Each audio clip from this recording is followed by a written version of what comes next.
Hello everyone, welcome back to my YouTube channel Shalubai art study.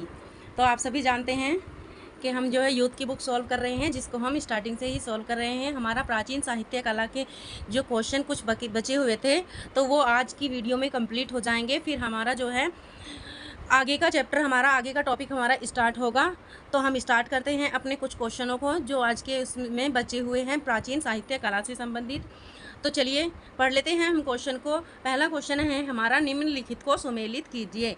तो जो सूची first है उसे सूची सेकंड से इसका मिलान करना है। तो क्या है इसमें, ए ऑप्शन दिया है द प्री हिस्टोरिक पेंटिंग, दूसरा है कि the pre historic India, the story of art या द आर्ट ऑफ इंडिया। तो ये सभी क्या हैं, ये सभी मैं आपको बता देती हूँ कि ये सभी क्या हैं। ये सभी पुस्तकें हैं, पुस्तकें जो चित्रकला पर आधारित हैं। तो जो प्री हिस्टोरिक पेंटिंग है, प्री हिस्टोरिक जो पेंटिंग बनाई थी वो किसने बनाई थी, तो एलन हार्टग बॉड्रिक ने ये पुस्तक लिखी थी। इसका दूसरा ऑप्शन सही हो जाएगा। अब है द प्री हिस्टोरिक इंडिया। तो इंडिया में कौन आए थे, जो पुस्तक थी मैंने आपको एक ट्रिक बताई थी कि इंडिया में आए थे पिगट, और प्री हिस्टोरिक पेंटिंग बनाई थी बॉड्रिक ने। तो जो प्री हिस्टोरिक पेंटिंग थी वो थी बॉड्रिक की, और प्री हिस्टोरिक इंडिया में आए थे स्टुअर्ट पिगट। मतलब कि जो प्री हिस्टोरिक इंडिया पुस्तक है वो स्टुअर्ट पिगट की है। तो आपका इसका तीसरा हो जाएगा। तो 2, 3। और जो द स्टोरी ऑफ आर्ट है, द स्टोरी ऑफ आर्ट जो पुस्तक है ये है ग्रॉम्ब्रिज की, और जो द आर्ट ऑफ इंडिया है ये है स्टेला क्रैमरिस की। तो आपका 2, 3, 4, 1, 2, 3, 4, 1 आंसर आपका सही हो जाएगा। तो इसमें देख लेते हैं, आपका सी ऑप्शन इसमें सही है। 2, 3, 4, 1 आपका ये सी आंसर सही हो जाएगा। चलिए बढ़ते हैं नेक्स्ट क्वेश्चन की ओर, देख लेते हैं। इसमें भी प्री हिस्टोरिक पेंटिंग एलन हार्टग Brodrick, prehistoric India Stuart Piggott, the story of art G H. Gombrich, the art of India Stella Kramrisch. तो ये सभी पुस्तकें हैं, आपको याद रख लेनी है, अच्छे से आपको याद रख लेनी है, क्योंकि पुस्तकों से संबंधित एक क्वेश्चन एग्जाम में हर बार ही पूछा जाता है। तो चलिए बढ़ते हैं नेक्स्ट क्वेश्चन की ओर कि चौर पंचासी का डैश ग्रंथ का श्रेष्ठ चित्र है। डैश चौर पंचासी का ग्रंथ का श्रेष्ठ चित्र है। तो जो चौर पंचासी का है, देखिए ये आपका वेरी वेरी इंपॉर्टेंट क्वेश्चन है। तो इसका ऑप्शन दिए हैं चंपावती विलहन है, या सारंगधर है, या पंचाख्यान है, या पृथ्वीराज रासो है। तो जो चौर पंचासी का ग्रंथ है, इसमें जो चित्रण श्रेष्ठ चित्र है वो किसका है, चंपावती और विलहन का इसमें चित्र श्रेष्ठ चित्र है, जो कि इसमें दिखाया गया है। एक चंपावती है और विलहन है, और जो चौर पंचासी का है ये विलहन के द्वारा ही लिखा गया है। अब है नेक्स्ट क्वेश्चन है कि विलहन कवि 11वीं शताब्दी कृत चौर पंचासी का है। कब की है ये, 11वीं शताब्दी की है, और जो है विलहन कवि द्वारा लिखी गई है। इसके कविराज विलहन और उनकी प्रेयसी चंपावती की प्रणलीला का उल्लेख है इसमें। नेक्स्ट क्वेश्चन है, कौन सा बौद्ध मूल ग्रंथ कई शाही इमारतों में चित्रित आकृतियों के अस्तित्व का वर्णन करता है। तो जो कौन सा मूल ग्रंथ है जो कई शाही इमारतों में चित्रित आकृतियों का अस्तित्व का वर्णन करता है, तो आपका इसमें आंसर कौन सा हो जाएगा, आपका ए ऑप्शन इसमें सही हो जाएगा, विनय पिटक। विनय पिटक जो है एक ऐसा मूल ग्रंथ है जो कि शाही इमारतों की आकृतियों का अस्तित्व का वर्णन करता है। अब इसका डिस्क्रिप्शन देख लेते हैं कि शाही इमारतों में चित्रित आकृतियों के अस्तित्व का जो वर्णन करता है वो बौद्ध ग्रंथ विनय पिटक में किया गया है। और जो बौद्ध धर्म है उसके 3 मूल ग्रंथ थे। कितने मूल ग्रंथ थे, कभी कभी आपसे पूछा जा सकता है कि बौद्ध धर्म के कितने मूल ग्रंथ हैं। तो इसके 3 मूल ग्रंथ हैं, जो हैं विनय पिटक, सुत्त पिटक और अभिधम पिटक। ये तीनों ही पिटक हैं जो कि बौद्ध धर्म के मूल ग्रंथ हैं। बौद्ध धर्म में जो चित्रण कार्य किया गया है वो महायान शाखा में किया गया है।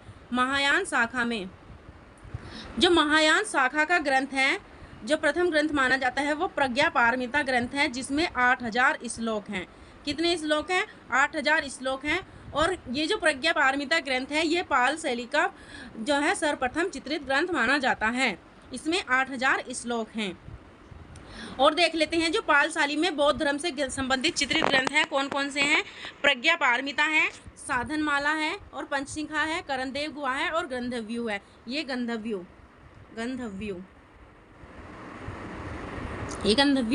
हो जाएगा।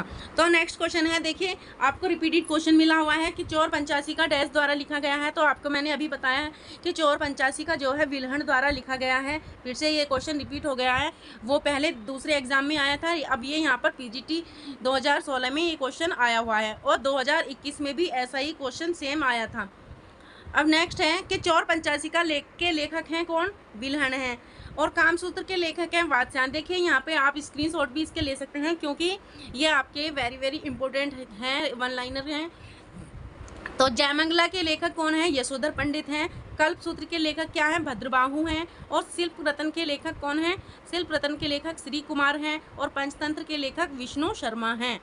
नेक्स्ट है कि बृहत कथा के लेखक कौन है? बृहत कथा के लेखक आपके गुणाढ्य हैं। कौन है? गुणाढ्य। अब आगे बढ़ते हैं कि विष्णु धर्मोत्तर पुराण के चित्र विभाजन के अंतर्गत नहीं है। तो मैंने आपको बताया था कि जो विष्णु धर्मोत्तर पुराण का चित्र सूत्र है उसमें जो चित्र बताए गए हैं वो 4 प्रकार के बताए गए हैं। चित्र सूत्र में 4 प्रकार के चित्र बताए गए हैं, जिसमें आपका वैणिक, नागर, मिश्र और सत्य ये चित्र यहाँ पर बताए गए हैं, जबकि इसमें वर्णिका का कोई ही बात नहीं की गई है। तो वर्णिका जो है, वर्णिका का संबंध रंग से हो जाएगा, तो आपका यही आंसर सही हो जाएगा। अब नेक्स्ट है कि अभिज्ञान शाकुंतलम के रचयिता हैं। अभिज्ञान शाकुंतलम के रचयिता कौन हैं? तो अभिज्ञान शाकुंतलम कालिदास हैं, बाणभट्ट हैं, बहुभूति हैं या दंडी हैं। तो मैंने आपको पहले भी बताया था कि अभिज्ञान शाकुंतलम के लेखक जो हैं वो कौन है? कालिदास हो जाएंगे। कालिदास ने मुख्यतः जो है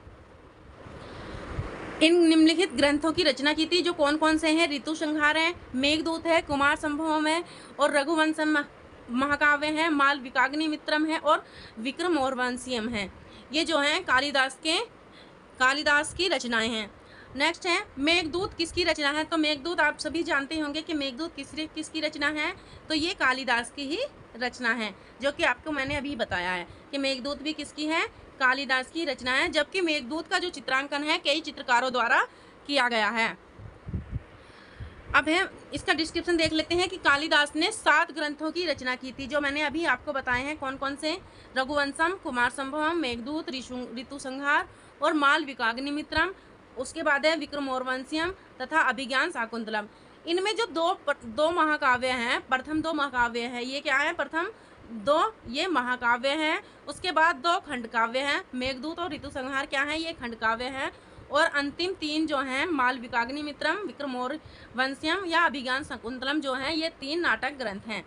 इन सभी की जो रचनाएं की गई थी वह संस्कृत भाषा में हुई थी। किस भाषा में हुई थी? संस्कृत भाषा में हुई थी।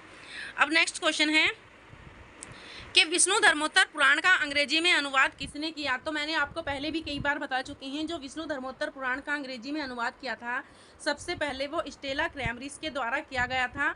आपका बी ऑप्शन सही हो जाएगा। स्टेला क्रैमरिस के बाद जो विष्णु धर्मोत्तर पुराण का अंग्रेजी में अनुवाद किया था वो आनंद कुमार स्वामी ने किया था। किसने किया था? आनंद कुमार स्वामी ने किया था। और जो विष्णु धर्मोत्तर पुराण है ये 6ठी शताब्दी का ग्रंथ है। 6ठी शताब्दी का ये ग्रंथ है जो कि 6ठी शताब्दी में लिखा गया था। नेक्स्ट क्वेश्चन है ब्रह्मा के 4 मुख किसके प्रतीक हैं? तो ब्रह्मा के 4 मुख 4 पुष्पों के, 4 वेदों के या 4 देवताओं के या 4 मनुष्यों के प्रतीक हैं। तो आपको मैं बता देती हूँ कि जो ब्रह्मा के 4 मुख हैं वो 4 वेदों के प्रतीक हैं। किसके प्रतीक हैं? 4 वेदों के प्रतीक हैं। जो कौन कौन से वेद हैं? ऋग्वेद है या सामवेद है, यजुर्वेद है और अथर्ववेद है। ये चारों वेदों के ये प्रतीक हैं जो ब्रह्मा के 4 मुख दिखाए गए हैं। और जो सारनाथ स्तंभ पर 4 सिंहों के साथ जो स्थित चक्र है उसे धर्म चक्र परिवर्तन के प्रतीक हैं। धर्म चक्र परिवर्तन के प्रतीक है। कौन से? जो 4 सिंह हैं। कहाँ पर है ये? सारनाथ के स्तंभ पर जो 4 सिंह हैं वो धर्म चक्र परिवर्तन के प्रतीक हैं। और जो स्तूप होते हैं, स्तूप किसके प्रतीक होते हैं? तो वह स्तूप महापरिनिर्वाण के प्रतीक होते हैं। जो स्तूप होते हैं वो महापरिनिर्वाण के प्रतीक होते हैं। स्तूपों में जो बौद्ध होते हैं, बौद्धों के जो उनके बौद्ध भगवान थे, गौतम बुद्ध थे, उनके अस्थियों से संबंधित यहाँ पर वो रखे गए थे। तो नेक्स्ट है वेदांगों को क्रमानुसार व्यवस्थित कीजिए। जो वेदांग बताए गए हैं, वेदों की संख्या तो मैंने आपको बताया कि वेद कितने होते हैं? 4 होते हैं। जबकि वेदांग कितने होते हैं? वेदांग की संख्या जो होती है 6 होती है। वेदांग की संख्या 6 होती है। और उपनिषद कितने होते हैं? उपनिषदों की संख्या जो होती है आपकी 108 होती है। उपनिषदों की संख्या 108 होती है। और पुराणों की संख्या कितनी होती है? पुराणों की संख्या जो होती है वो 18 होती है। कितनी होती है? 18 होती है। लेकिन यहाँ पर पूछा क्या गया है, देखिए मैं आपको बीच बीच में जो भी महत्वपूर्ण चीज़ें होती हैं वो आपको बताती चलती हूँ, क्योंकि यहाँ से भी आपसे क्वेश्चन कभी कभी पूछ लिया जा सकता है। तो इसलिए आप जो है अपने चाहे तो नोट कर लें, चाहे इसको अच्छे से याद करें, तो इससे आपको क्या है, आपको बहुत ही ज़्यादा बेनिफिट मिलेगा और आपको अच्छे से आपकी तैयारी भी होगी। तो चलिए हम क्वेश्चन को इसे जो है, तो वेदांगों को क्रमानुसार व्यवस्थित कीजिए। तो वेदांग में सबसे पहले क्या बताया गया है, सबसे पहले यहाँ पर शिक्षा का वर्णन किया गया है, उसके बाद जो है छंद आते हैं, उसके बाद व्याकरण, निरुक्त आता है, फिर कल्प आता है, फिर लास्ट में ज्योतिष आता है। तो शिक्षा, छंद, व्याकरण, निरुक्त, कल्प और ज्योतिष, तो वेदांग इस प्रकार से क्रमानुसार व्यवस्थित किए गए हैं।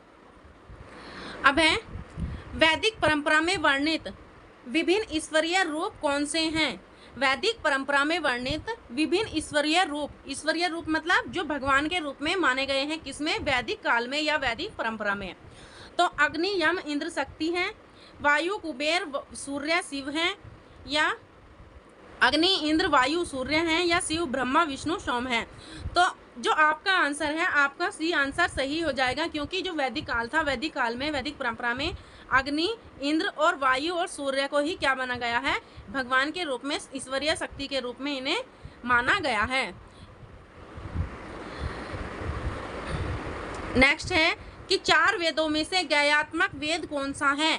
गायात्मक वेद कौन, क्या मतलब होता है, जो गाया जा सके, जिसके श्लोकों को या जिसके मंत्रों को गाया जा सके, मतलब कि संगीत से जो संबंधित हो, तो वो कौन सा वेद है, यजुर्वेद है, ऋग्वेद है, सामवेद है या अथर्ववेद है।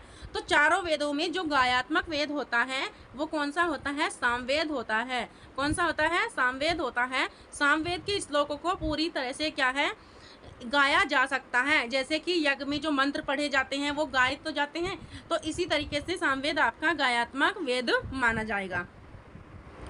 नेक्स्ट क्वेश्चन है कि वेदों में सबसे पवित्र श्लोक या मंत्र कौन सा है। तो गायत्री मंत्र है, शिव स्तोत्र है, शक्ति मंत्र है या तंत्र मंत्र है। तो वेदों में जो सबसे पवित्र मंत्र माना गया है वो कौन से मंत्र को माना गया है, गायत्री मंत्र को माना गया है। आप सभी भी जानते होंगे कि कौन सा है गायत्री मंत्र, ओम भूर्भुवस्वः तस्य वितुर्वरेण्यं भर्गो देवस्य धीमहि धियो यो न प्रचोदयात्। तो ये क्या है, ये गायत्री मंत्र है जो कि सबसे पवित्र मंत्र माना जाता है वेदों में। नेक्स्ट है संचारी भाव कितने हैं। संचारी भाव कितने हैं, संचारी भावों की संख्या जो होती है, कुल भाव मैंने आपको बताए थे कि जो नाट्य शास्त्र है, नाट्य शास्त्र में जो भाव बताए गए हैं कुल वो 49 बताए गए हैं, 49 49 भाव बताए गए हैं, जिसमें 33 संचारी भाव बताए गए हैं। 33 संचारी भाव बताए गए हैं, तो आपका कौन सा आंसर सही हो जाएगा, बी ऑप्शन आपका सही हो जाएगा। नेक्स्ट है संचारी भाव का संबंध किससे है। संचारी भाव का संबंध किससे होता है, तो संचारी भाव का संबंध किससे होता है, सौंदर्य से, शिल्पशास्त्र से, अभिव्यक्ति से या रस से। तो जो संचारी भाव का संबंध होता है वो किससे होता है, रस से होता है। रस से आपका संचारी भाव का संबंध होता है। नेक्स्ट क्वेश्चन है कि इनमें से कौन पृथक वेद नहीं है। पृथक वेद नहीं है, यहाँ पर पूछा गया है कौन सा इसमें पृथक वेद नहीं है। देखिए यहाँ पर ये गलत दिया हुआ है, यहाँ पर नहीं होना चाहिए था, क्योंकि यहाँ पर ऐसे होता है कि पृथक वेद कौन सा है, मतलब कि इन में से सबसे अलग जो वेद है वो कौन सा है। तो आप जानते हैं कि जो वेदों की संख्या है वो कितनी है, 4 है। तो वेद कौन कौन से हैं, ऋग्वेद है, अथर्ववेद है, सामवेद है और यजुर्वेद है। जबकि आयुर्वेद जो है एक पृथक वेद है, अलग तरह का वेद है। तो आपका आंसर सी सही हो जाएगा। नेक्स्ट क्वेश्चन है इंडो आर्य कौन सी भाषा बोला करते थे। इंडो आर्य कौन सी भाषा बोला करते थे, हिंदी, देवनागरी, संस्कृत, पाली। तो आप सभी जानते हैं कि यहाँ पर आप देखकर ही कट कर देंगे कि देवनागरी क्या है, ये हिंदी भाषा की लिपि है, जो कि ये आपका बिल्कुल ही गलत हो जाएगा। तो इंडो आर्य जो भाषा बोला करते थे वो क्या बोला करते थे, संस्कृत वो बोला करते थे। संस्कृत जो थी सभी भाषाओं की जननी मानी जाती है। तो आपका सी आंसर सही हो जाएगा। नेक्स्ट है कि वेदों की रचना किस भाषा में हुई थी। वेदों की जो रचना हुई थी हिंदी, फारसी, देवनागरी या संस्कृत। तो जो वेदों की रचना हुई थी वो भी किस भाषा में हुई थी, संस्कृत भाषा में ही की गई थी। तो आपका डी आंसर सही हो जाएगा, डी आंसर। अब है पौराणिक रूप से चित्रकला की उत्पत्ति से संबंधित कथा का वर्णन मिलता है। पौराणिक रूप से जो चित्रकला की उत्पत्ति से संबंधित कथा का वर्णन मिलता है वो कहाँ पर मिलता है, चित्रसूत्रम में, कामसूत्र में, रामायण में या चित्र लक्षणम में। तो जो यहाँ पर चित्रकला की उत्पत्ति का वर्णन मिलता है पौराणिक रूप से, तो वहाँ कहाँ पर मिलता है? चित्र लक्षणम में मिलता है। आपका बी आंसर सही हो जाएगा। नेक्स्ट है कि अग्नि पुराण में कलाकार को क्या कहा गया है? अग्नि पुराण में कलाकार को देवता, योगी, भगवान या महर्षि? तो जो अग्नि पुराण में कलाकार को कहा गया है वो क्या कहा गया है? योगी कहा गया है। योगी की दृष्टि से अग्नि पुराण में कलाकार को देखा जाता था, तो योगी इसे कहा गया है। आगे इसका डिस्क्रिप्शन देख लेते हैं कि अग्नि पुराण की जो रचना है वो 200 से 400 ईस्वी के बीच में हुई थी। कब हुई थी? 200 से 400 ईस्वी के बीच में हुई थी। और अग्नि पुराण से कला के बारे में जानकारी प्राप्त होती है। इसके 13 अध्यायों में केवल मूर्ति कला का वर्णन किया गया है। इसमें कलाकार को योगी की संज्ञा प्रदान की गई है। देखिए, मैं डिस्क्रिप्शन वहीं पर पढ़ती हूँ जहाँ पर मुझे लगता है कि आपको यहाँ पर इस बात की जानकारी नहीं है, क्योंकि बाकी तो सब चीज़ें बार बार रिपीट हो ही रही हैं, तो इसलिए मैं आपको इस डिस्क्रिप्शन को स्किप कर देती हूँ, सिर्फ क्वेश्चन पर ही फोकस करती हूँ। अब पढ़ते हैं नेक्स्ट क्वेश्चन कि चित्रकला का प्राचीन नाम क्या था? चित्रकला का प्राचीन नाम क्या था? रूपभेद, आलेख्य, शिल्प या रचनात्मकता? जो चित्रकला थी, चित्रकला को प्राचीन समय में क्या कहा जाता था? तो शिल्प कहा जाता था। क्या कहा जाता था? शिल्प कहा जाता था। आपका बी आंसर सही हो जाएगा। नेक्स्ट है कि अश्वमेध यज्ञ के समय श्री राम ने किसकी स्वर्ण प्रतिमा बनवाई थी या किसकी स्वर्ण प्रतिमा का निर्माण करवाया था? तो दशरथ, हनुमान, लक्ष्मण या सीता? तो जब अश्वमेध यज्ञ हो रहा था, तो यज्ञ के समय जब श्री राम यज्ञ पर बैठे हुए थे, तो जब उस समय क्या थे? स्वर्ण प्रतिमा वहाँ पर सीता माता नहीं थी, तो उन्होंने सीता माता की स्वर्ण प्रतिमा बनवाकर अपने पास उन्हें बैठा लिया था, क्योंकि यज्ञ में क्या था? एक जोड़ा ही बैठता था, इसीलिए क्या था? उन्होंने स्वर्ण प्रतिमा बनवाई थी सीता की। तो आपका बी आंसर सही हो जाएगा। इसका डिस्क्रिप्शन देख लेते हैं कि पौराणिक काल में यदि किसी व्यक्ति की पत्नी जिंदा हो तो साथ में हवन करने की प्रथा थी। यहाँ पे बताया गया है कि पौराणिक काल में क्या था कि किसी की पत्नी अगर जिंदा होती थी तो उसे साथ में हवन में करने की प्रथा थी। और सीता जी के अश्वमेध यज्ञ के समय सीता जी वहाँ पर नहीं थी, तो श्री रामचंद्र जी ने मैं नामक शिल्पीकार से, देखें यहाँ पर भी आपसे पूछा गया है क्वेश्चन कि जो सीता की स्वर्ण प्रतिमा बनाई थी वो किसके द्वारा बनाई गई थी? तो वो मैं नामक शिल्पीकार के द्वारा बनाई गई थी। तो यहाँ पर इन्होंने क्या था? श्री राम ने जो था सीता की स्वर्ण प्रतिमा का निर्माण करवाया था मैं नामक शिल्पीकार से। अब नेक्स्ट क्वेश्चन है कि किस वेद में अग्नि के देवता के चित्र का उल्लेख है? तो किस वेद में चमड़े पर अग्नि के देवता के चित्र का उल्लेख है? अथर्ववेद में, सामवेद में, यजुर्वेद में या ऋग्वेद में? तो जो चमड़े पर अग्नि के देवता का चित्र का उल्लेख किया गया है वो ऋग्वेद में किया गया है। किसमें किया गया है? ऋग्वेद में किया गया है। आपको मैंने कई बार बता दिया है कि वेदों की संख्या 4 है, जिसमें प्राचीन वेद ऋग्वेद माना गया है, और ऋग्वेद में ही सबसे पहले कला शब्द का उल्लेख किया गया है, और ऋग्वेद में ही चमड़े पर बने अग्नि के देवता का उल्लेख किया गया है, जिसका प्रयोग जो है पूजा पाठ एवं यज्ञ के समय किया जाता था। तो आज के ये थे कुछ महत्वपूर्ण क्वेश्चन। आपको कैसे लगे कमेंट्स बॉक्स में ज़रूर बताएं, और वीडियो को लाइक शेयर ज़रूर करें, और चैनल पर नए हैं तो चैनल को सब्सक्राइब करें। धन्यवाद।